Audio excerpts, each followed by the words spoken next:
Ovada London BBC саламатсыздарбы. Эл аралык жана спорт жаңылыктары менен тааныштырып Эрмек Максутова.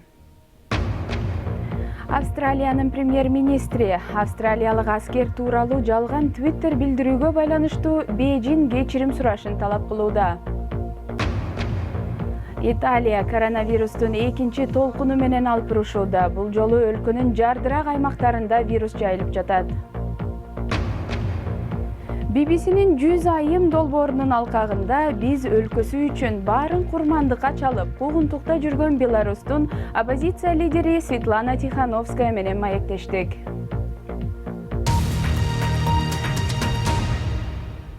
Кытайда Twitter'де чыккан бир билдирүү чоң көйгөйгө айланып, Бейжин менен Австралия ортосундагы алакалар чыңалууда. Кытайдын тышкы иштер министрлигинин өкүлү жарыялаган Twitter билдирүүдө Афганистандык жаш баланын мойнуна бычак такап турган австралиялык аскердин жасалма сүрөтү чыгарылган. Twitter билдирүүдө Афганистанда кеминде 39 мыйзамсыз өлтүрүүлөр үчүн австралиялык аскерлер жоопту деп табылганы айтылат.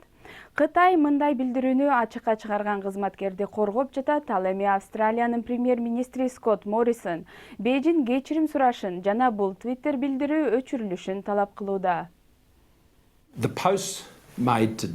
Бүгүн жайгаштырылган жийиркеничтүү билдирүүдө австралиялык жоокердин жаш кызды бычак менен коркутуп жаткан жалган сүрөтү жарыяланган. Кытай өкмөтүнүн өкүлү, тагыраак айтканда тышкы иштер министринин орун басары Лидзян Жаоп жайгаштырган билдирүү чындыгында жийиркеничтүү. Ал ар бир австралиялыкты терең кабатыр кылат. BBC'nin Австралиядагы кабарчысы Шайма Халилдин айтымында бул окуя эки мамлекеттин ортосунда саясий тирешүү күчөп турган учурда болуп жатат. Бир нече айдан бери чабуулдар жана каршы чабуулдар болуп келгенин көрдүк.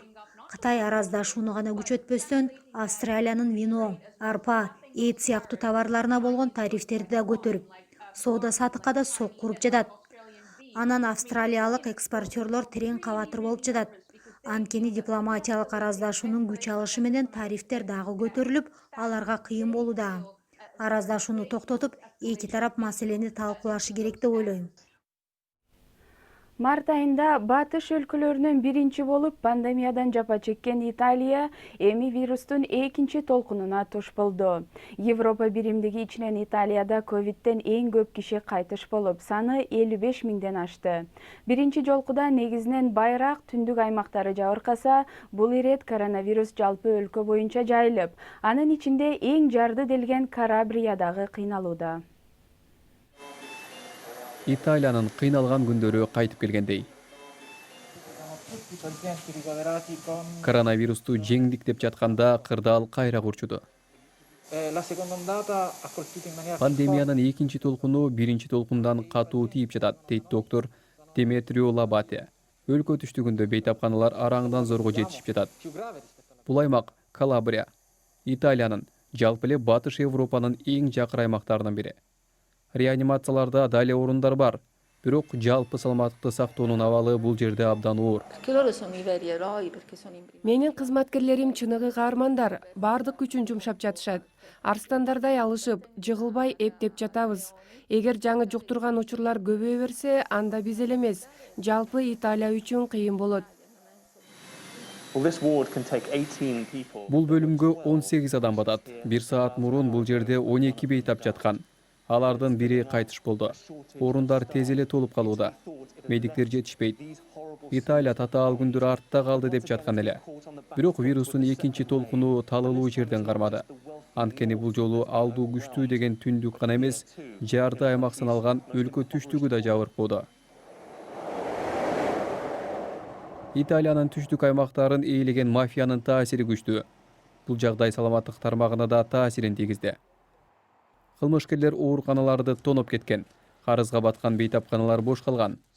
5 жыл мурун бейтапканалардагы коррупцияны ашкерлеп чыккан доктор анын оозун басышканын билдирди. Биздин каражаттарыбыз абдан башаламан болуп, карызды төлөй албай калганбыз. Жасалма төлөмдөр көп болчу. Ковид бейтаптарыбыз азыраак болсо да алыбыз келбей калган. Мафия байыды. Биз болсо ооруканалар жок, саламаттык системасы жок. Чыныгы оор абалдабыз. Бир нече күн мурун полиция мафиянын колдоосун алуу үчүн аптекалар аркылуу акча адалдаштырды деген айып менен жогорку кызматтагы саясатчыны камакка алды. Мафиянын колу жетпеген жер жок. 12 жыл мурун бул ишкер рекетке акча төлөөдөн баш тартканда аны коркутуп, кардарларын жолотпой коюшкан. Эми ковид карантини киргизилип, анын ресторандары кайрадан бош калды. Мафиядагы ковиддагы пандемия болду. Биз вирусту вакцина менен жок кылабыз. Бирок мафияга каршы күрөш жакында аяктабайт. Азырынча эч кандай үмүт көргөн жокмун. Бирок баары бир көтөрүлүп, экөөнү тең жок кылабыз. Saluti con la mano. Saluti. Ok. Калабрия абалдан чыгууга алып урушуп жатат. Вирус бул жарда аймактын алсыздыгын ого бетер оркойтуп көрсөттү. Италияда коронавирус кайра күчөп, ооруканалар кыйынчылыктарга туш болуп жатабы. Бул жана башка орчундук кабарларды уюлдук телефон аркылуу интернет сайтыбыздан окуңуз. Ал үчүн бизди bbc.com /кыргыз деп издеңиз. BBC кыргыз кызматынын берүүсүн көрүп жатасыздар. Жаңылыктар менен тааныштырууну улантабыз. Кытайдан алынган расмий маалыматтар көрсөткөндөй, экономика коронавирус пандемиясынан күтүлгөндөн да тезирээк калыбына келүүдө. Ноябрь айында өндүрүш иш-аракеттери 3 жылдын ичинде эң тез ылдамдыкта өскөн. Айрымдар жалпы экономиканын жыл ичинде болжол менен 2%га өсүшүн болжоп жатат. Ал эми башка көптөгөн ири экономикалар тескерисинче кыйынчылыктарга дуушар болушу мүмкүн. Тегеранда жума күнү киши колду болуп өлтүрүлгөн Ирандын өзөктүк куралдары боюнча алдыңкы окумуштуусу Мухсен Фахризаденди бүгүн акыркы сапарга узатышты. Аны менен коштошуу зыйнатына Ирандын куралдуу күчтөрүнүн жогорку даражалуу кызматкерлери жана коргоо министри катышты. Иран бул өлтүрүүнүн артында Израиль турат деп айыптап, өч алуу менен коркутту. Израиль расмий комментарий берген жок. Париж соту бир жума мурун теги африкалык музыкалык продюсердин сабалышы боюнча 4 полиция кызматкерин расмий тергөөгө алууга буйрук берди. Видео тасмадан Мишель Цеклерди анын музыкалык студиясында сабап жатканын көрүүгө болот. Прокурор аларга бир нече айыптарды тагып, анын ичинде курал менен атайын зомбулук көрсөткөнү үчүн алар жоопко тартылат деп билдирди. Дем алыш күндөрү Парижде полициянын зомбулугуна каршы нааразылык акциясы учурунда кагылышуулар орун алды. Дүйнөлүк саламаттыкты сактоо уюму малярияга каршы күрөш басаңдап калганы тууралуу жыл сайын чыгарган билдирүүсүндө жазды. Уюмдун айтымында бул илдеттен жабыркагандардын жана каза болгондордун саны соңку 2 жылдын ичинде өзгөргөн жок. Малярия илдети Суб-Сахара Африка өлкөлөрүндө жыл сайын 400 000 адамдын өмүрүн алып кетет. Малярияга жумшалган каражаттар коронавирус менен алпырышууда сарпталып жаткан болушу мүмкүн деп билдирди уюм. Жаңы Зеландияда 22 кишинин өмүрүн алган жанар тоонун атылышына байланыштуу кылмыш иши козголду. Өлкөнүн саламаттыкты сактоо жана коопсуздукту камсыздоо органдары 10 уюм жана 3 адам тийиштүү милдеттенмелерди аткарган жок деп билдирди. White Islandдагы вулкан былтыр декабрь айында атылган. Ал учурда аталган аралда 50ге жакын турист жүргөн эле.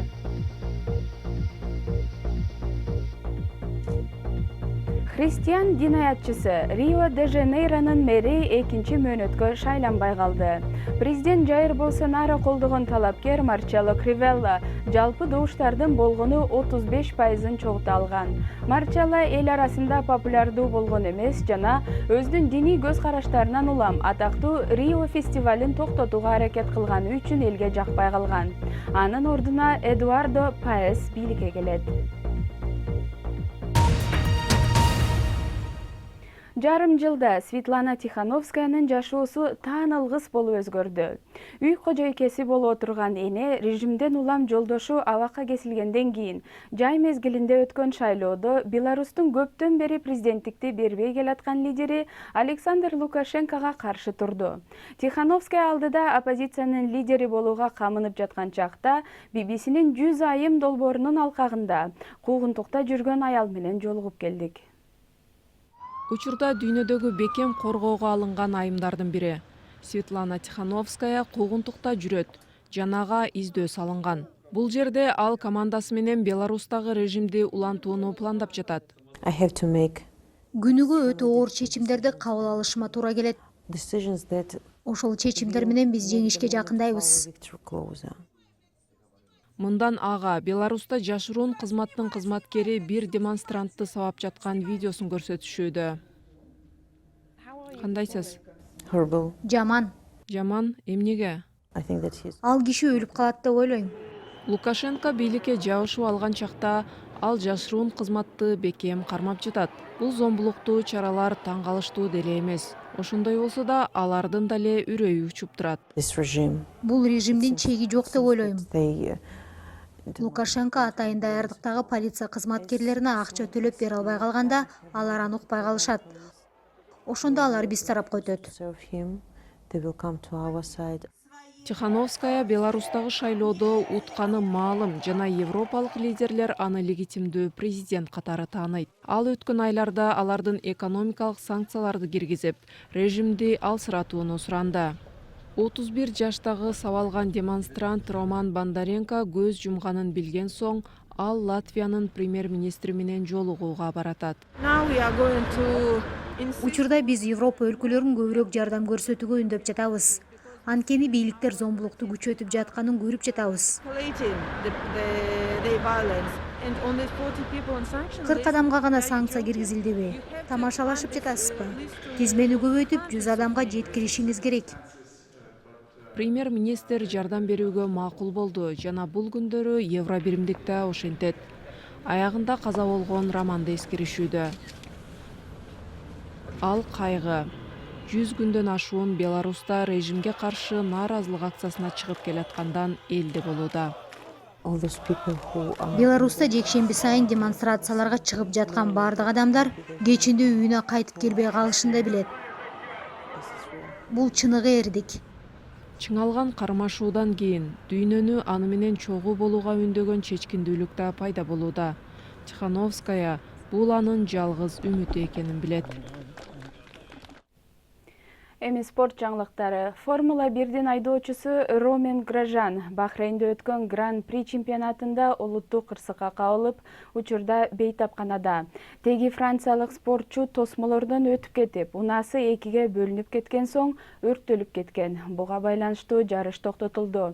Айдоочу жарыштын биринчи айланпасында рулду көзөмөлдөй албай калганы маалым болду.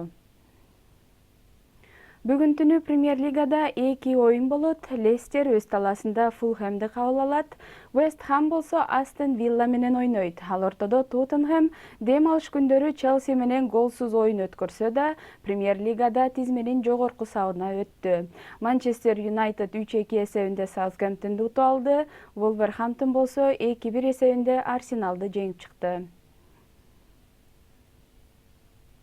Вулверхэмптондун чабуулчусу Раул Хименес Арсенал менен өткөн матчта алган жараатына байланыштуу башына операция жасатты. Ал жана коргоочу Дэвид Луис экөө башы менен кагылды. Раул Хименести оюн талаасынан көтөрүп кетип, дем алуучу аппарат менен дем алдырууга туура келген. Азыр анын акыбалы туруктуу экени айтылууда.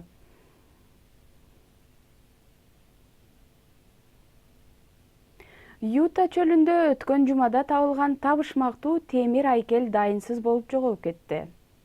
Табылга эл аралык жаңылыктарга чыккан эле. Бул темир буюм ал жерге эмнеге коюлганы баарына табышмактуу болууда. Юта аймагынын башкармалыгы мыйзамсыз түрдө орнотулган темир айкелди белгисиз адамдар алып кетти деп билдирди. Ал аймакта адамдар жүргөнү белгилүү болгон, бирок бул курулуш ал жерге кантип барып калганы жана аны кантип алып кетишкени белгисиз болууда.